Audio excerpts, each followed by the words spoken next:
आप लोग ने जब भी अपना चार्ट देखा होगा तो उस चार्ट में आप लोगों को ये 12 घर दिखते होंगे, 1 से लेके 12 तक। ये 12 घर होते हैं। इन्हीं 12 घरों पे आपके जो 9 प्लैनेट्स होते हैं, इनका प्लेसमेंट होता है। 9 प्लैनेट्स, 12 हाउसेस। अब ये जो 9 प्लैनेट्स होते हैं, इन 12 घरों में किस तरीके से बिठाले जाते हैं वो मैं आपको बताता हूँ। कैसे उनका प्लेसमेंट होता है, कैसे उनको उनको रखा जाता है। तो अब जैसे आप एक सर्किल बनाते हैं, सर्किल मान लीजिए, इसको हम एक सर्किल मान लेते हैं। We just assume that this is a circle and in circle circle is of 360 degree. अगर और ये जो है वो 12 हाउसेज हैं। अगर हम 360 डिग्री को 12 से डिवाइड करेंगे तो 30 डिग्री आएगा।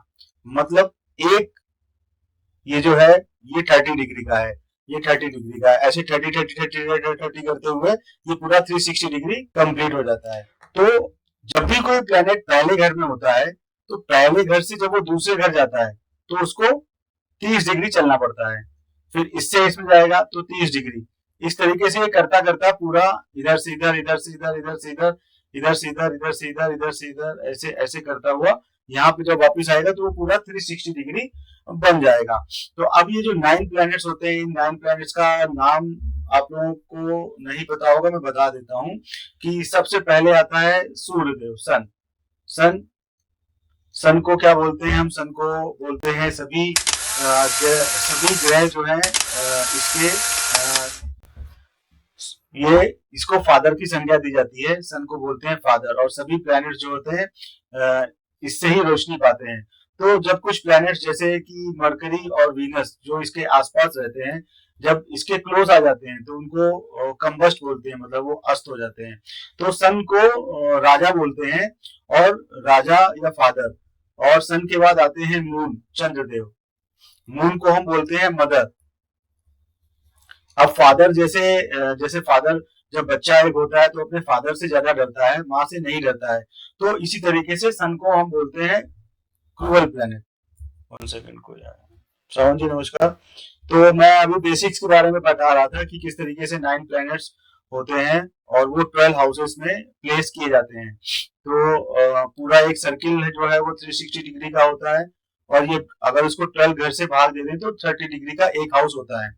तो अब प्लैनेट्स कौन कौन से होते हैं उसके बारे में मैं बता रहा था। तो सन को सबसे पहले हम देखते हैं, सन को फादर की संज्ञा दी जाती है। फादर या फिर किंग, किंग भी बोल सकते हैं, फादर भी बोल सकते हैं। सारे प्लैनेट्स जो है वो इसके अंडर में होते हैं। ये सबसे बड़ा होता है, और इसको हम आत्मा का भी इसको रिलेशन देते हैं कि son is like our soul, son is like our father, son is like a king. So father को हम जो बच्चे होते हैं वो माँ के पास ज्यादा रहते हैं, तो सन को एक क्रूअल प्लैनेट भी बोला जाता है। सन को एक क्रूअल प्लैनेट बोला जाता है। वहीं पे मून, चंद्रमा जो होता है उसकी रोशनी भी थोड़ी सी लाइट होती है, स्ट्रॉन्ग होती है, तो इसको हम लोग एक माइल्ड प्लैनेट बोलते हैं, और इसको माँ की संज्ञा दी जाती है। मतलब ये हमेशा इसका जो बिहेवियर होता है मदरिश होता है। और मून किसी को भी अपना शत्रु नहीं मानता है, मून सबके साथ फ्रेंड होता है। बट कुछ प्लैनेट जो होते हैं वो मून को अपना एनिमी मानते हैं, बट मून किसी को अपना एनिमी नहीं मानता है। ठीक है। अब इसके बाद बारी आती है जुपिटर की। जुपिटर जिनको कि हम बृहस्पति बोलते हैं, और ये देवताओं के गुरु माने जाते हैं। इनको देवताओं का गुरु कहा जाता है। और इनकी दृष्टियां जो होती हैं वो हमेशा अच्छी होती। जब भी गुरु किसी को देखता है तो वो उसको ज्ञान ही देता है। तो जब भी गुरु बृहस्पति प्लेनेट में जो गुरु बृहस्पति की स्थिति होती है वो भले ही थोड़ी खराब हो, बट वो आपको रिजल्ट्स अच्छे ही देके जाती है। जो उनकी दृष्टि होती है 90% केसेस में उनकी दृष्टि अच्छी मानी जाती है। आगे आगे आने वाले चैप्टर्स में जो उसकी दृष्टियां होती है वो भी मैं बताऊंगा कौन कौन सी दृष्टि होती है। वैसे सन और मून की सिर्फ 7 दृष्टि होती है। जुपिटर की 7 दृष्टि सभी की होती है। इनकी 5वीं और 9वीं दृष्टि भी होती है। तो ये 5वीं और 9वीं दृष्टि से देखते हैं तो 5वां घर आपके पूर्व जन्म के कर्मों का है, और 9वां जो है आपके लक का है, आपके डीएनए का है, और आपके जो धर्म कर्म है उसका होता है। तो ये दोनों दृष्टियां इनको बहुत अच्छी दी गई हैं।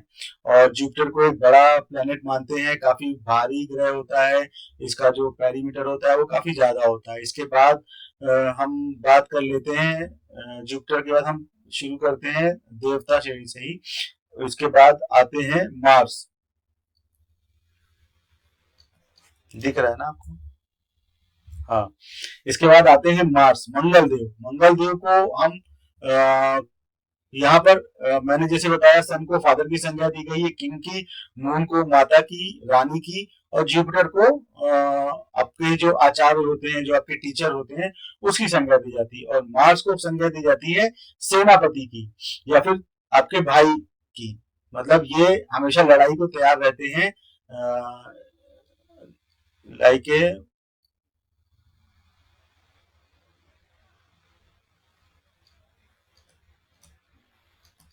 इनको आपके डिफेंस का काम दिया गया है, मतलब डिफेंस मिनिस्टर है ये। तो ये हमेशा एंगर में रहते हैं, इनके अंदर इतना एंगर होता है, इनके अंदर इतना पावर होता है। और किसी भी इंसान का जो एक एग्रेसिवनेस होता है वो मार्स से देखा जाता है। किसी भी इंसान की जो लड़ने की एक जो प्रवृत्ति होती है वो मार्स से देखी जाती है। और मार्स को हम आपके ब्लड से भी रिलेट करते हैं। इसलिए जब कभी मार्स की खराब दशा चल रही होती है तो हम उनको सलाह देते हैं, जैसे रेमेडी रश्मित ने पूछा, बीच बीच में आपको रेमेडीज भी मिलती रहेंगी ऐसे ही जो मुझे याद आएगी। तो जब किसी की मार्स की बहुत खराब दशा चल रही हो तो उसको रेमेडी बोलते हैं कि वो अपना ब्लड का डोनेशन बीच बीच में करते रहे। जो भी एक टाइम पीरियड होता है ब्लड डोनेशन का, 6 मंथ के अंदर, 3 महीने के अंदर अगर ब्लड का डोनेशन करते रहोगे तो इससे बड़ी रेमेडी मार्स की कोई नहीं। कोई कितना मार्स से पीड़ित हो, अगर ब्लड का डोनेशन करता है रेगुलरली तो मार्स उसको खराब रिजल्ट नहीं देगा। इसके बाद बारी आती है, ये सारे जो एक श्रेणी मैंने बताई, सन, मून, जुपिटर और मार्स, इनको एक संज्ञा दी जाती है कि ये देव ग्रह हैं, मतलब जो देवताओं के ग्रह माने जाते हैं। जब आपने माइथोलॉजी पढ़ी होगी तो आपने सुना होगा कि देव और दानव दो होते हैं जो हमेशा आपस में लड़ते रहते हैं, ठीक है। तो उन्हीं देव और दानवों की जब लड़ाई हुई थी, जब समुद्र मंथन हुआ था, तो उस समुद्र मंथन में एक असुर था, उसका नाम था रक्त, ऐसे ही कुछ नाम था, मुझे याद नहीं आ रहा। तो वो काफी चालाक था, तो वो देवताओं के बीच में जाके बैठ गया था। तो देवताओं में से सन और मून ने उसको पहचान लिया था।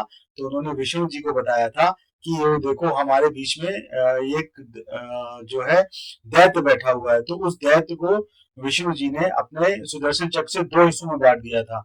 तो वो 2 हिस्से ही बने थे। जो सर का हिस्सा था वो राहु बना था और जो धड़ था वो केतु बना था। तो इन दो को भी प्लैनेट की संज्ञा दी गई। तो जब सन और मून ने उनके बारे में बताया तो राहु और केतु जो है वो सन और मून से अपनी एनिमी इतनी ज्यादा रखते हैं कि उन्होंने उनको बोला, अब इन्होंने अमृत तो पी लिया था तो ये अमर हो गए थे देवताओं की तरह, तो इनको मारा नहीं जा सकता था। तो सर का हिस्सा राहु और धड़ का हिस्सा केतु, इसलिए राहु को बोला जाता है कि ये दिमाग से काम करता है, जबकि केतु को बोला जाता है कि ये आपको उस चीज से काट देता है।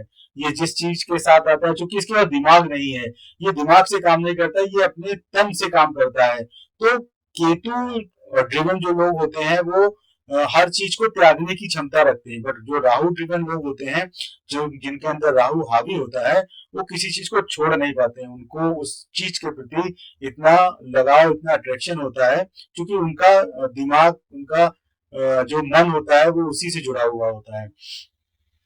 तो ये प्लैनेट जो राहु और केतु है, इनको हम छाया ग्रह बोलते हैं, इनको हम एक्चुअल प्लैनेट नहीं बोलते हैं।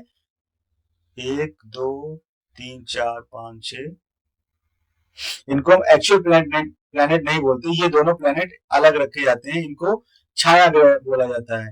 ये सभी ग्रह जो है वो सीधे चलते हैं, बट ये उल्टे चलते हैं। जैसे अगर कोई सन यहाँ बैठा है तो वो यहाँ से यहाँ चलेगा, बट अगर राहु यहाँ बैठा है तो वो यहाँ से यहाँ चलेगा। ये इनकी दिशा होती है उल्टे, ये वक्री होते हैं, जिनको आप लोग को आगे पता चलेगा कि कौन कौन सी प्लैनेट्स की पोजीशन होती है, क्या उनकी वक्री स्थिति होती है, क्या उनकी उच्च की स्थिति होती है, क्या उनकी नीच की स्थिति होती है। तो ये सब स्थितियां आपको पता चलेंगी।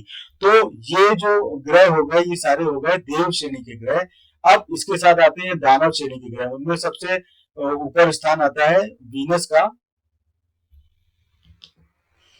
जिस तरीके से देवताओं के गुरु जुपिटर हैं, उसी तरीके से दानवों के जो गुरु हैं वो वीनस हैं, शुक्राचार्य, जिनको की शुक्राचार्य की उपाधि दी गई है। जिस तरीके से जुपिटर एक सौम्य ग्रह है, जुपिटर एक शुभ ग्रह है, जुपिटर एक बहुत अच्छा ग्रह माना जाता है, उसी तरीके से वीनस भी एक सौम्य ग्रह है, एक बहुत अच्छा ग्रह है। इसकी भी पोजीशन जो है आपकी प्लेनेट में, आपकी जो चार्ट होता है उसमें इसकी स्थिति के हिसाब से आपकी कुंडली में ये पता चलता है कि आपके पास कितना धन है, कितना ऐश्वर्य आप प्राप्त करेंगे, कितना इन सुखों को आप भोग पाएंगे, कितनी गाड़ियां होंगी आपके पास, कितना आपको लग्जरी आइटम्स का शौक होगा। कुल मिला के आजकल के कलयुग में जुपिटर से ज्यादा वीनस की जो है लोगों के अंदर चाहत रहती है, क्योंकि आजकल आदमी ज्ञान प्राप्त करना नहीं चाहता। आजकल आदमी चाहता है कि उसके पास धन हो, उसके पास ऐश्वर्य हो, उसके पास लग्जरी हो। ठीक है, तो ये इसके बाद इनकी भी दृष्टि जो होती है वो सिर्फ 7वीं होती है। इसके बाद आते हैं शनि देव, जिनके नाम से लोगों के मन में खौफ है। अब वीनस और सैटर्न आपस में बहुत पक्के मित्र हैं। ये हमेशा सब सैटर्न को सपोर्ट करता है, सैटर्न हमेशा वीनस को सपोर्ट करता है। और जो सैटर्न है ये भी एक बड़ा प्लेनेट माना जाता है। और इसकी जो गोचर होते हैं वो गोचर के बारे में मैं आपको बताऊंगा, कौन कितने समय में अपनी राशि का परिवर्तन करता है। जिस तरीके से सबसे कम समय जो होता है वो चंद्रमा को लगता है, वो और उसके बाद चंद्रमा वो सारी मैं आपको गोचर बाद में बताऊंगा। पहले प्लेनेट के बारे में आप जान लीजिए कौन कौन से 9 प्लेनेट हैं।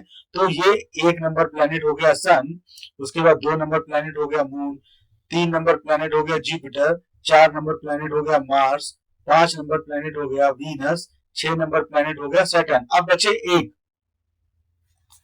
अब एक बचे हैं, वो बचे मरकरी। मरकरी को हम यहाँ पर ले लेंगे, क्योंकि मरकरी को हम दैत्य श्रेणी में भी रखते हैं और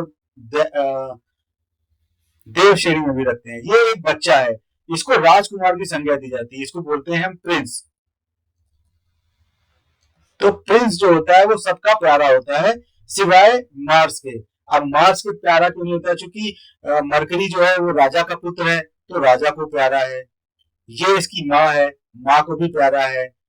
जुपिटर इनके गुरुदेव है, तो जुपिटर से थोड़ी इनकी वो रहती है, क्योंकि ये जुपिटर जो है गुरुदेव इनको पढ़ने को कहते हैं, बट ये बच्चा है तो उसको पढ़ने में आप देखते होंगे बच्चों को जो पढ़ने को बोलता है वो उसको अपना शत्रु मानते हैं। तो जुपिटर तो इनके प्रति ठीक है, बट मरकरी इनको अपना शत्रु मानता है। और अब चूंकि वीनस ऐश्वर्य है, वीनस के अंदर सभी चीज की जो भी लग्जरी आइटम है, तो मरकरी जो है वीनस को बहुत पसंद करता है और वीनस भी मरकरी को बहुत पसंद करता है। अब सैटर्न भी मरकरी का मित्र है। अब यहाँ पर जो मरकरी को चाहने वाले लोग हैं वो लगभग सभी हैं सिवाय मार्स के, क्योंकि जब राजा खुद न जाके अपने प्रिंस को कहीं लड़ने के लिए भेजता है, तो उस समय सबसे ज्यादा चिंता किसको होती है? जो उसका मिनिस्टर होता है, क्योंकि अब सारी जिम्मेदारी मंत्री के ऊपर आती है। तो इसलिए जो भी मंत्री होता है, जो आपका घर का मेन जो प्यून होता है, वो आपके बच्चों से थोड़ा सा चिढ़ता है, क्योंकि बच्चे शैतानी ज्यादा करते हैं। बच्चों की वजह से उनको थोड़ा काम ज्यादा करना पड़ता है, बच्चों की वजह से उनके ऊपर एक प्रेशर ज्यादा रहता है। तो इस वजह से मार्स इसको अपना कुछ हद तक शत्रु मानता है, बट इतनी ज्यादा एनिमिटी उसकी नहीं है। और राहु और केतु के साथ भी इनकी अच्छी बनती है। अब राहु और केतु ये हो गए 7 ग्रह आपके, पहला सन, दूसरा मून, तीसरा जुपिटर, चौथा मार्स, 5वां वीनस, छठा सैटर्न, 7वां मरकरी। ये हो गए 7 जो कि मुख्य प्लैनेट है। और 8वां हो गया राहु, 9वां हो गया, हाँ कोई कुछ बोल रहा है? ठीक है, तो 8वां हो गया राहु और 9वां हो गया केतु। इस तरीके से 9 प्लैनेट्स होते हैं जो इन 12 घरों में बिठा ले जाते हैं। अब ये इनकी फ्रेंडशिप एनिमिटी के बारे में आपको बता देता हूं। अभी तो मैंने आपको सारे 9 प्लैनेट्स के बारे में बताया। अच्छा, किसी को कोई डाउट है इन 9 प्लैनेट्स के बारे में तो पूछे, अभी मैं बता देता हूं। Any doubts? मुस्कान जी कोई डाउट हो आप लोग?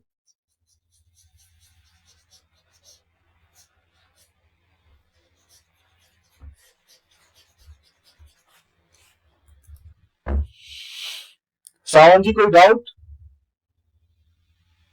ओके ओके, म्यूट कर दीजिए किसका चालू है।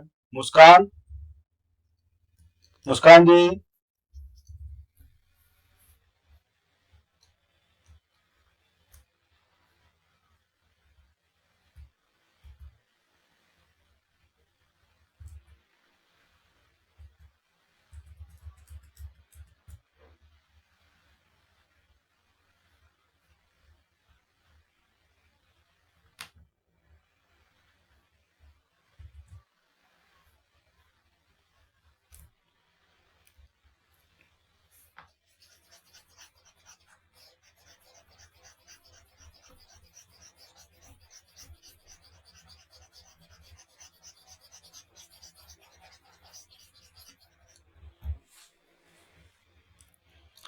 तो अब जो मैंने आपको 360 डिग्री बताई थी, अब 360 डिग्री में ये जो 12 घर हैं, हर एक घर को 30 डिग्री मिला।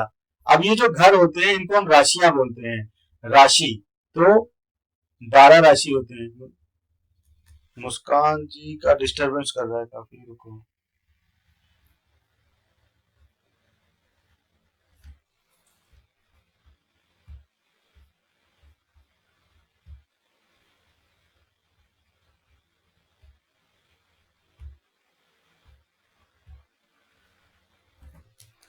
ठीक है, मैंने म्यूट कर दिया। तो ये जो 12 घर होते हैं इनको 360 डिग्री में डिवाइड किया जाता है। तो 360 डिवाइड बाई 12 तो 30। तो अब ये जो राशियां इनको हम 12 घर बोलते हैं और इन 12 घरों में 12 राशियां होती हैं। तो क्या क्या चीजें हो गई? 9 प्लैनेट, 12 हाउसेस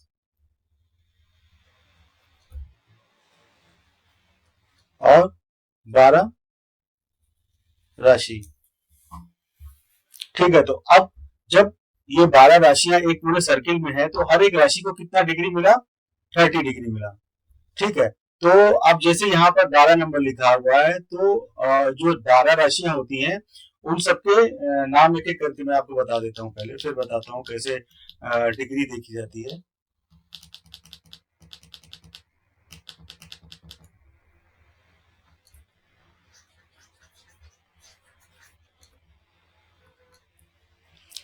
तो नंबर 1 पे हम काल पुरुष की कुंडली आपने देखा होगा, तो नंबर 1 पे चलती है मेष राशि। मेष यानी एरीज। ठीक है, नंबर 2 पे आती है टॉरस।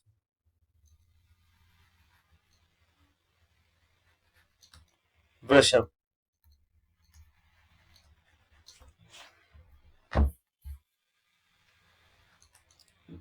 नंबर 3 पे जेमिनी या 4 नंबर पे कैंसर। 5 नंबर पे लियो। 6 में लिब्रा, फर्गो।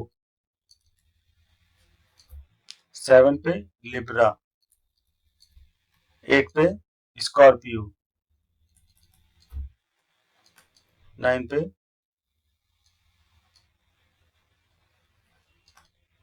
सेजिटेरियस। 10 पे मकर। 11 पे कुंभ। 12 पाइसेस मीन। ठीक है, ये सब दिख रही है ना आपको? हाँ, ठीक है। अब देखिए ये 360 डिग्री है तो हर एक को 30 डिग्री दिया गया है। एवरी एवरी राशि जो है वो 30 डिग्री की है। एक मिनट, कोई तो है।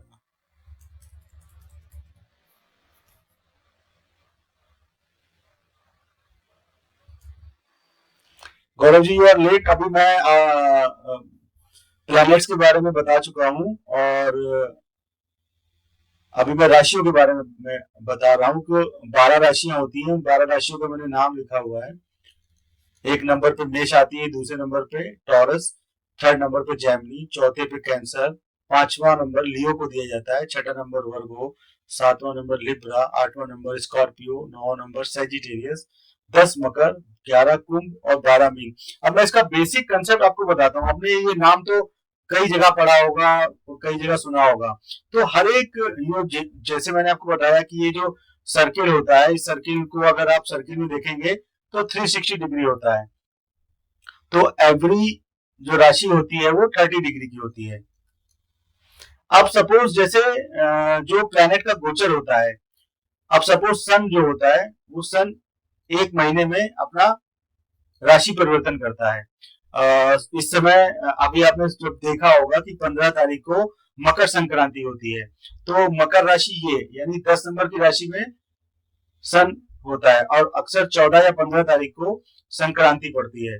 तो जब वो 14 तारीख जब मकर, यहाँ पे ये है मकर राशि, ये जो चार्ट बना है ये मीन राशि का है, मीन लग्न का चार्ट है। तो सन जो है वो यहाँ पर बैठे हुए हैं। ये मैं थोड़ा गोचर से आपको डिग्री थोड़ा बताना चाहता हूँ कि कैसे डिग्री देखी जाती है, क्योंकि जब आप अपना चार्ट देखते होंगे कुंडली तो एक ऐसा आपको दिखाई देता होगा, उसके बाद एक मून चार्ट, एक नवमांशा चार्ट, फिर एक डिग्री का चार्ट आता होगा। तो डिग्री कैसे चलती है वो मैं बताना चाहता हूँ। जैसे मैंने आपको बताया कि ये 30 डिग्री की एक राशि होती है, मतलब प्लैनेट कोई भी है, जैसे सन जब मकर राशि में था यहाँ पर, तो मकर राशि में उसने 0 से स्टार्ट किया। तो जिस दिन संक्रांति पड़ी, 15 तारीख को संक्रांति थी, तो 15 तारीख को सन की मकर राशि पे 0 डिग्री थी। अब वो एक महीने तक इसी मकर राशि में रहता है, तो 0 से 1 मतलब हर एक दिन में सन 1 डिग्री तय करता है। तो 30 दिन का महीना माना जाता है। तो हर दिन 1 डिग्री जब वो चलता है तो 30 दिन में वो 30 डिग्री चल लेता है। अब 15 तारीख को मकर राशि में सन जो है वो गोचर कर रहा था, ठीक है। अब 15 तारीख से लेके एक एक डिग्री जब बढ़ाएंगे तो 14 तारीख को सन जो है वो 30 डिग्री में हो जाएगा। मतलब इसकी मकर की जो 30 डिग्री है वो कंप्लीट हो गई।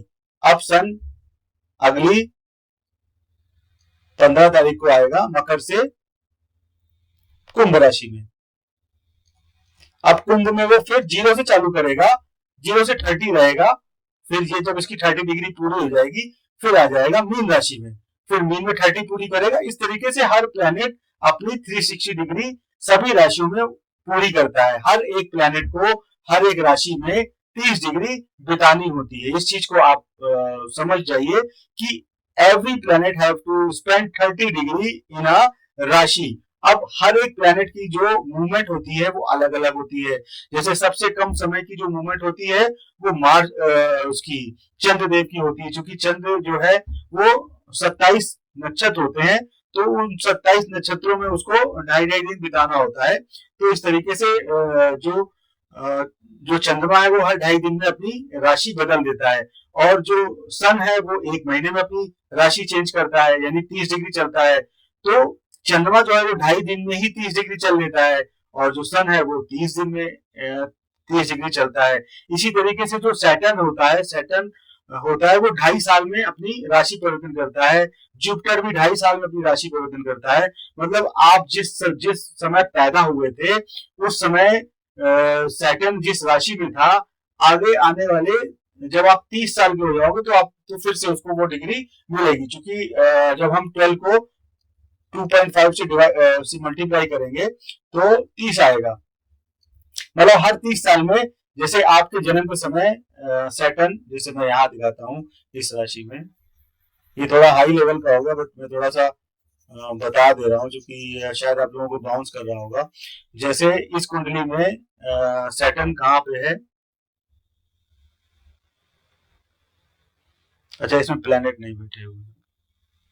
जैसे सपोज इस कुंडली में सैटर्न यहाँ पर बैठा हुआ है, जैसे ये आपका चार्ट है, आपका चार्ट में सैटर्न यहाँ बैठा हुआ है, तो आपके जन्म के समय सैटर्न की अब डिग्री देखी जाएगी कि सैटर्न कितने डिग्री का है। अगर सैटर्न 0 डिग्री का हुआ तो सैटर्न यहाँ से चलेगा और 2.5 साल बाद इधर आएगा, 2.5 साल बाद इधर आएगा, 2.5 साल बाद इधर, इधर इधर इधर इधर इधर इधर इधर इधर, फिर जब 30 साल के आप हो जाओगे तो फिर से सैटर्न की आपको सेम राशि मिल जाएगी।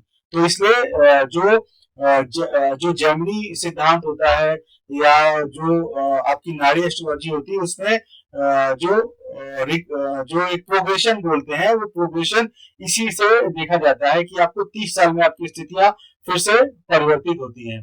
तो ये चीज तो हाई लेवल की हो गई। अभी मैंने आपको 12 राशियों के नाम बताए और हर एक राशि को ये बताया कि 30 डिग्री की एक राशि होती है, और हर एक प्लैनेट को, जो मैंने आपको 7 प्लैनेट बताए, 9 प्लैनेट बताए, बट साथ ही मेन है दो जो है राहु केतु, उनको छाया ग्रह बोलते हैं। तो अब आपके सामने प्लैनेट हो गए।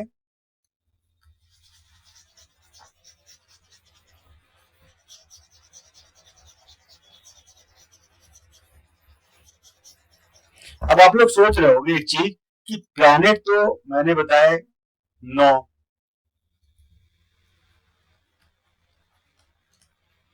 उसमें से भी 2 हट गए, बचे 7। ठीक है, 7 प्लैनेट बचे, और ये जो राशियां हैं ये है 12।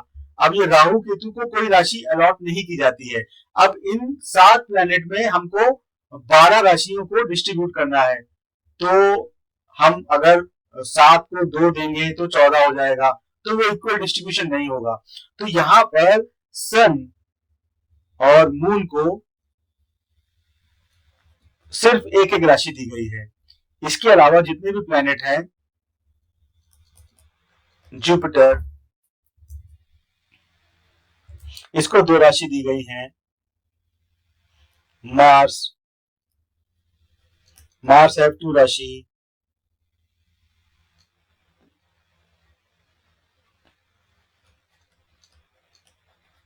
वीनस हैज 2 राशि। सैटर्न हैज 2 राशि। मरकरी हैज 2 राशि। तो ये टोटल कितनी हो गई? 1 2 2 4 4 6 8 10 and 12. So now this is the distribution of 12 राशि among these 7 planets. तो इस तरीके से ये 12 राशियों को 7 प्लैनेट्स को डिवाइड किया गया है। सन, राजा और रानी को एक एक राशि दी गई है, क्योंकि इनके पास दूसरे भी काम है। इसलिए ऐसा आप याद करने के लिए बोल सकते हैं कि सन, राजा और रानी को क्या जरूरत है, उनके पास तो ऑलरेडी कई सारे काम है, तो उनको एक एक राशि का ही लॉर्डशिप दिया गया है। बाकी सभी जो प्लैनेट्स हैं उनको 2-2 राशियों का लॉर्डशिप दिया गया है, और राहु और केतु को कोई लॉर्डशिप नहीं दिया गया है, क्योंकि ये छाया ग्रह हैं। ये चंद्रमा के नोट्स बोले जाते हैं, नॉर्थ नोड और साउथ नोड। राहु को नॉर्थ नोड बोलते हैं, केतु को साउथ नोड बोलते हैं। और ये इनके बारे में कहा जाता है कि ये जिस राशि में बैठते हैं, जिस प्लैनेट की राशि में बैठते हैं, उसी प्लैनेट के हिसाब से बिहेव करते हैं, उसी प्लैनेट के हिसाब से रूल करते हैं। तो अब सन की राशि कौन सी हो गई? लियो। मून की राशि कौन सी हो गई? कैंसर।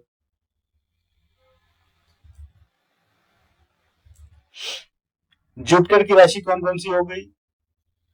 इनका नंबर भी मैं लिख देता हूं। लियो को 5 नंबर बोलते हैं, कैंसर को बोलते हैं 4 नंबर। जुपिटर की राशि हो गई 9 और 12, धनु, सेजिटेरियस एंड पाइसेस। मार्स की राशि हो गई मेष, एरिस एंड स्कॉर्पियो। एरिस का नंबर 1, इसका नंबर 8।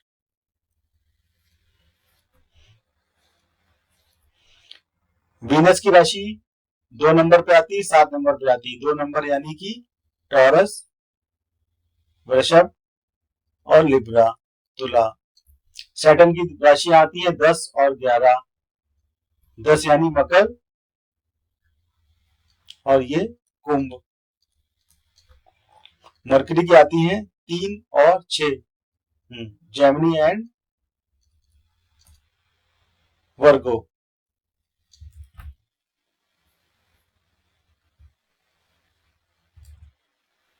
इस तरीके से ये सारी राशियों का डिस्ट्रीब्यूशन होता है। तो होप ये राशियां आपको समझ आ गई होंगी। अब मैं आपको थोड़ा आसान तरीके से आपको बताता हूँ कैसे याद रखना है आपको।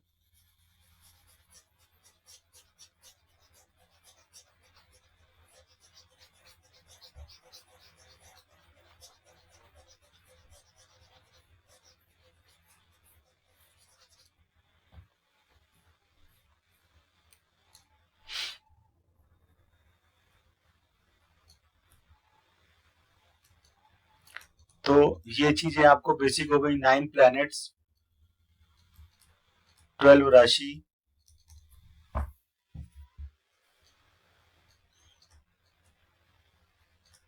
12 हाउसेस। तो मैंने आपको 9 प्लैनेट्स के बारे में बता दिया। किसी को 9 प्लैनेट्स के बारे में कोई क्वेश्चन हो तो पूछिए। 12 राशियों के बारे में बता दिया। अब मैं 12th हाउसेस के बारे में आपको बता देता हूँ आज।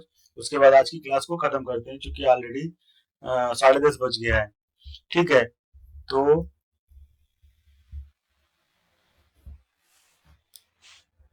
यहाँ पर मैं एक काल पुरुष की कुंडली बनाता हूँ। हाँ बोलिए।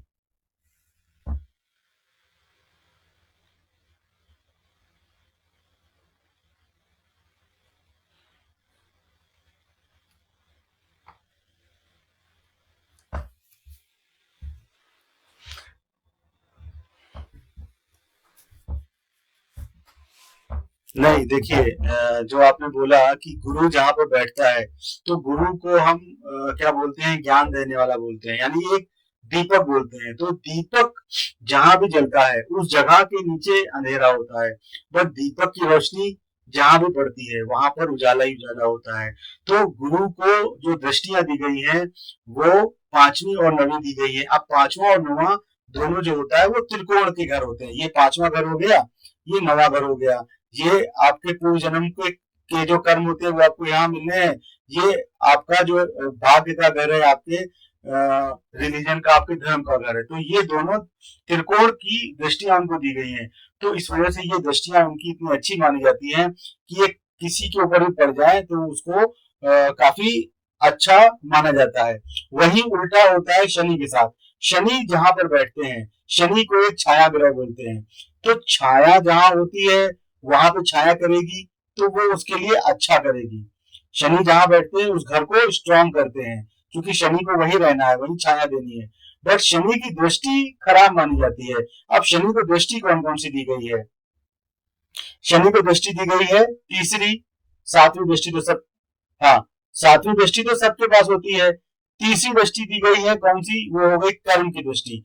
तो अगर आप अपने कर्म में ईमानदार हो, अगर आप अपने कर्म अच्छे से कर रहे हो, अगर आप डॉक्यूमेंटेशन, ये तीसरा घर जो होता है वो डॉक्यूमेंटेशन का भी होता है। तो अगर आपके डॉक्यूमेंटेशन अच्छे हैं तो इसका असर कहाँ पड़ेगा? आपके 10वीं, जो इसकी 10वीं दृष्टि पड़ रही है, जैसे शनि अगर यहाँ बैठा है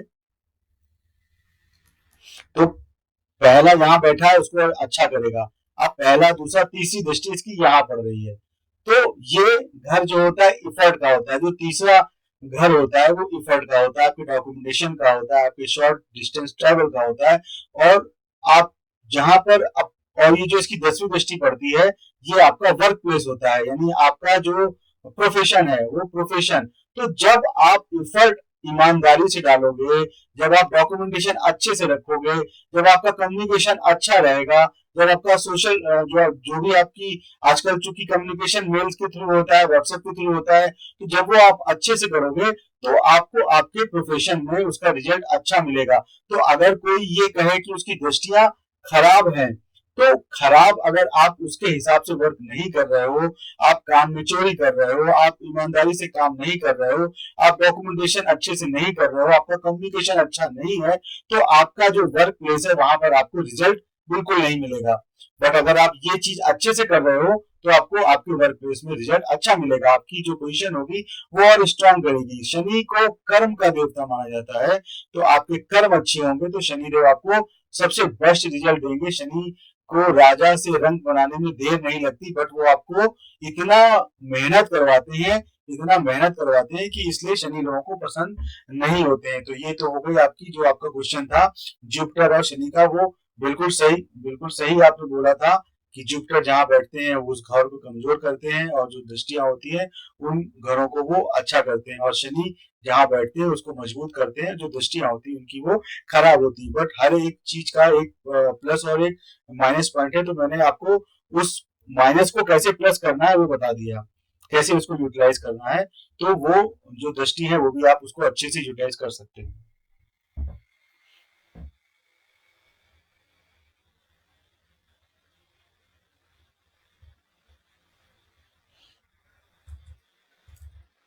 नहीं नहीं, ये तो गलत है। ये गलत है। जुपिटर केंद्र में बैठा हो या त्रिकोण में बैठा हो, वो अच्छे रिजल्ट देता है। ठीक है, जुपिटर कहाँ पे अच्छे रिजल्ट नहीं देता? जुपिटर आपका 8वें घर में अच्छे रिजल्ट नहीं देता। जुपिटर आपका 10वें घर में अच्छे रिजल्ट नहीं देता, क्योंकि जुपिटर क्या है? ब्राह्मण है, पंडित है। तो पंडित को काम काज पसंद नहीं है, उसको क्या है? उपदेश देना पसंद है। और अगर पंडित को आप ये कौन सा घर होता है? शमशान का घर होता है, गुप्त घर होता है। तो ब्राह्मण, पंडित या टीचर, आप बोल लो, टीचर जब तक ज्ञान नहीं देगा, टीचर का ज्ञान गुप्त नहीं होता। तो अगर टीचर से कहो तुमको अपना ज्ञान गुप्त रखना है, तो उसको यहाँ पर परेशानी होगी और उसको यहाँ अच्छा नहीं लगता। ये घर कौन सा है? इफर्ट का घर है। अब टीचर को ज्यादा इफर्ट करना पसंद नहीं, टीचर को सिर्फ पढ़ाना पसंद है। तो टीचर को अगर 30वें घर में, 8वें घर में और 10वें घर में आप बिठा देंगे, तो वो वहां पर अच्छे रिजल्ट नहीं देगा। इन केंद्र के ग्रह में, जो केंद्र के घर हैं, जो त्रिकोण के घर हैं, यहाँ पर वो अच्छे रिजल्ट देता ही देता है। और 11वें घर में तो सभी ग्रह अच्छा परिणाम देते ही देते हैं। और ये 12वां घर उसका खुद का होता है, जो मोक्ष का घर बोला जाता है और आपके एक्सपेंसेस का घर बोला जाता है।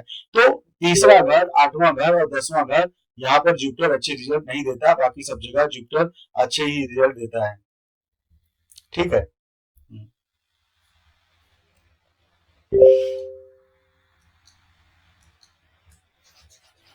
तो मैं हाउसेस के बारे में थोड़ा बता देता हूँ, या अगली क्लास में बताऊं? कैसा आप लोगों का विचार है?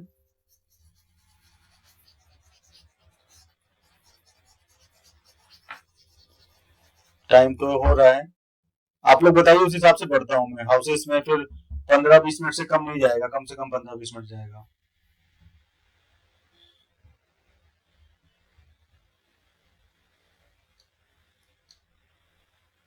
बोलिए। चलिए ठीक है, मैं अगली क्लास में हाउसेस के बारे में बताता हूँ। तो अगली क्लास के लिए आपका ये एक होमवर्क मान लीजिए कि जो मैंने आज बताया कि कितने प्लैनेट्स होते हैं, उन सभी प्लैनेट्स के नाम, उन सभी प्लैनेट का क्या रोल होता है। जैसे मैंने आपको बताया कौन किंग है, कौन क्वीन है, कौन सेनापति है, कौन टीचर है, वो रोल आपको याद रखना है। प्लैनेट्स के नाम याद रखने हैं। राशियां कितनी है, उन राशियों के नाम और उनकी लॉर्डशिप, कौन से प्लैनेट के पास किस राशि की लॉर्डशिप है, वो आपको याद रखना है कि किस प्लैनेट के पास किसकी लॉर्डशिप है। और मैंने आपको क्या बताया कि कौन कौन से फ्रेंड है, कौन कौन से प्लैनेट फ्रेंड है, कौन कौन से प्लैनेट एनिमी है। तो ये आपका अगले क्लास का एक जो है वो होमवर्क मान लीजिए। इतना मैं आप किसी से भी पूछूंगा और आप लोग को इतना तो कम से कम करके आइए। आप चाहो तो नोट्स बना लो, जो मैं बता रहा हूँ। अगर आपने इसके नोट्स बना लिए तो बिलीव करिए कि और कहीं से आपको कुछ पढ़ने की जरूरत नहीं रहेगी। और आपके जो क्वेश्चंस हैं, जैसे अभी इन्होंने पूछा सावन जी ने, उसके उनके डाउट मैंने क्लियर किए, तो आप लोगों के भी डाउट क्लियर हुए। तो ऐसे आप लोगों के जो डाउट्स हैं वो आप पूछोगे तो दूसरे को भी उससे सीखने को मिलता है। आप ये मत सोचिए कि आप कोई डाउट करोगे तो उससे लोगों को लगेगा इसको कुछ नहीं आता। ऐसा अगर आप सोचते रहे तो फिर आप नहीं सीख पाओगे। जिस दिन आपने सीखते समय अपनी शर्म निकाल दी, तो भी आप एक अच्छे स्टूडेंट बन सकते हो, तभी आप अच्छा सीख सकते हो और तभी आप आगे बढ़ सकते हो। ये आप लोग एस्ट्रोलॉजी सीखने का मन बनाया है, इसका मतलब आप लोग अपने आठवें घर को एक्टिवेट कर लिया है। और ये 8वां घर इतना करिश्मेटिक हाउस है कि ये लोगों को इतनी तकलीफ देता है, इतनी तकलीफ देता है, बट अगर आपने इसका यूटिलाइजेशन करना चालू कर दिया तो फिर इससे ज्यादा धन कोई नहीं देता, क्योंकि इसकी डायरेक्ट दृष्टि कहाँ जाती है? दूसरे घर पे। दूसरा घर किसका होता है? धन का। तो ये छिपा हुआ है।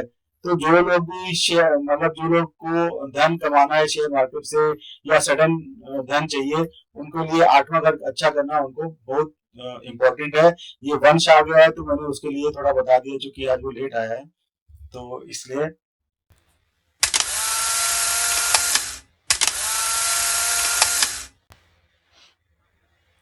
8 लॉर्ड 11 में बैठा है।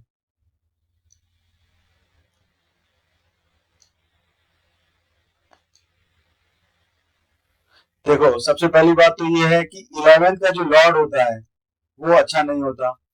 अगर 8 का लॉर्ड होता, 11 का नहीं होता, तो वो 11 में बैठा होता तो वो आपको गेंस देता।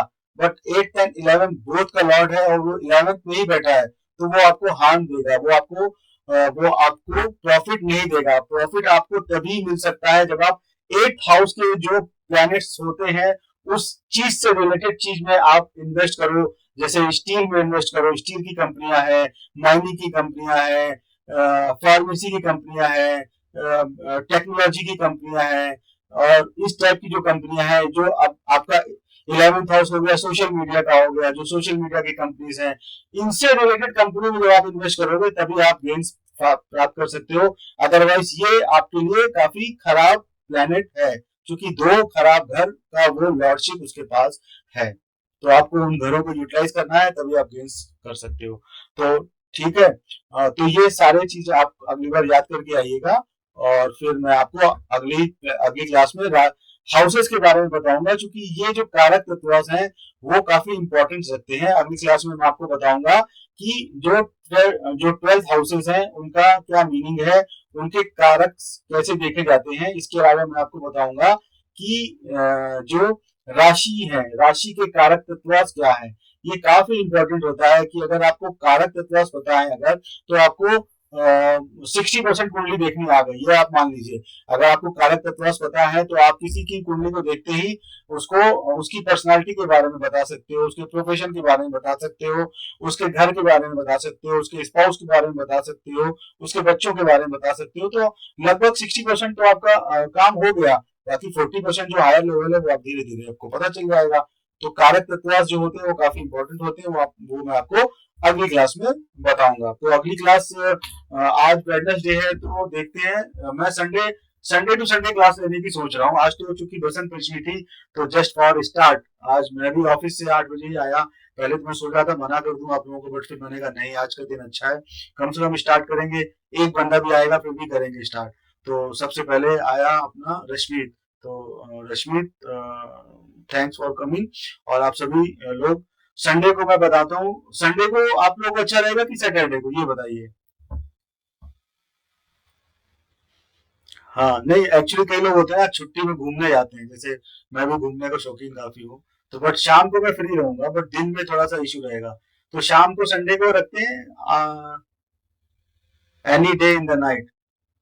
ठीक है, संडे को रात को ही रखते हैं फिर। संडे को रात को थोड़ा जल्दी रखते हैं, 7 बजे रखते हैं या 8 बजे रखते हैं। वो एक एक ग्रुप बना लेंगे हम लोग, उसमें डिसाइड कर लेंगे सब लोगों की जो कंफर्मेशन होगा उस हिसाब से हम संडे को चालू करते हैं। ठीक है, ठीक है, 8 के बाद ही कर लेंगे। चलिए, थैंक यू सबको, बसंत पंचमी की ढेर सारी शुभकामनाएं। और माता थैंक यू, माता सरस्वती का आशीर्वाद आप सबके ऊपर बना रहे, ऐसे ही ग्रो करते रहिए। चलिए, हाँ रिकॉर्डिंग मैं देता हूँ, डालता हूँ। सब कुछ सिखाऊंगा, ईच एंड एवरीथिंग। नक्षत्र और डिविजनल चार्ट तो बहुत छोटी चीज है। मैं केपी भी सिखाने को तैयार बैठा हूँ, मैं जेमिनी भी सिखाने को तैयार बैठा हूँ, और मैं नाड़ी एस्ट्रोलॉजी भी सिखाने को तैयार बैठा हूँ। बस सीखने वाले होने चाहिए, मन से जो सीखेंगे तभी मजा आता है। ठीक है, तो आप लगे रहिए, मैं लगा हूँ, और आप अगर लगे रहोगे तो सीख जाओगे। हाँ,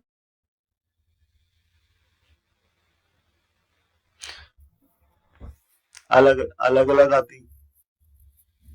नहीं नहीं, विस्मोत्री दशा सिस्टम जो है वो सबसे इफेक्टिव सिस्टम है और सबसे ज्यादा यूज किया जाने वाला सिस्टम है। आप विस्मोत्री दशा सिस्टम को देखो, उसके हिसाब से जब अंतर प्रत्यंतर दशा है उसमें गोचर को लगा के देखो, तब आपको रिजल्ट आएगा। आपको गोचर गोचर के साथ लगा के नहीं देखोगे तो उसका रिजल्ट आप एग्जैक्ट जो जो मतलब माइक्रोस्कोपिक व्यू है वो आपको नहीं मिल पाता। क्योंकि जो विस्मोत्री दशा सिस्टम होती है वो इतना सूक्ष्म आपको एनालिसिस नहीं देती है। तो अगर आपको इतना सूक्ष्म एनालिसिस देखना है तो फिर आपको जेमिनी और नाड़ी की तरफ जाना पड़ेगा। तो बट अगर आपको गोचर आता है अच्छे से, तो विस्मृति के साथ लगा के आप एवरी चीज का एक एक पल का कर सकते हो। हम्म। देखिए, बहुत सारी दशाएं हैं, बट विस्मृति दशा का ही यूज मैं करता हूँ, और विस्मृति दशा ही मैं आपको सिखाऊंगा। तो उसके बारे में ही चर्चा हो तो ज्यादा अच्छा है। जो चीज करनी नहीं है उसकी चर्चा करने से कोई फायदा नहीं है। ठीक है।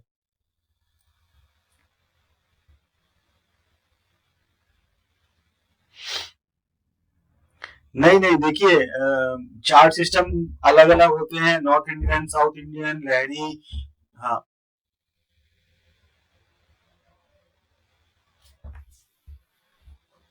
नहीं बीवी रमन साउथ वाला हो गया ना। लहरी जो है वो नॉर्थ इंडियन को फॉलो करता है, बीवी रमन जो है वो साउथ इंडियन को फॉलो करते हैं, और ईस्ट इंडियन का एक अलग आता है, वो चार्टिंग सिस्टम होता है। आप सॉफ्टवेयर की बात कर रहे हो कि चार्ट सिस्टम की बात कर रहे हो? हाँ हाँ। तो ये सब, हाँ ये सब वो चार्टिंग सिस्टम है कि north Indian, south Indian, east Indian, इस तरीके का, और एक वेस्टर्न, चार चार तरीके के चार्टिंग सिस्टम होते हैं। उसमें हम लोग, आई नाम शाह वो अलग चीज हो गई। तो हम लोग यहाँ पर बीवी रमन, ये जो इसका लहरी वाला ही, उसका ही यूज करेंगे, उसके बारे में बताएंगे। हम्म। चलिए, आज की क्लास होपफुली आप लोगों को अच्छी लगी होगी। थोड़ा सा जो मैंने सिखाया उसको अगले आने वाली क्लास में आप लोग बताइएगा, याद करके आइएगा। नोट्स बना लेंगे तो आपके फ्यूचर में हमेशा काम आएगा। और कुछ उसमें डाउट हो तो आप पूछ भी सकते हो, अगर आपके पास नोट्स हैं तो। नहीं तो फिर आप भूल जाओगे। ठीक है। चलिए। हाँ, ठीक है, बेसिक से चलेंगे तो आप मैं आपको बुक का भी लिंक दे दूंगा। उस बुक को आप रिफर कर सकते हो। अच्छी बुक है, और मैं आपको बताता हूँ उसका। ठीक है। ओके, चलिए, गुड नाइट। वंश वंश चला गया क्या? चलो ठीक है, ओके, गुड नाइट।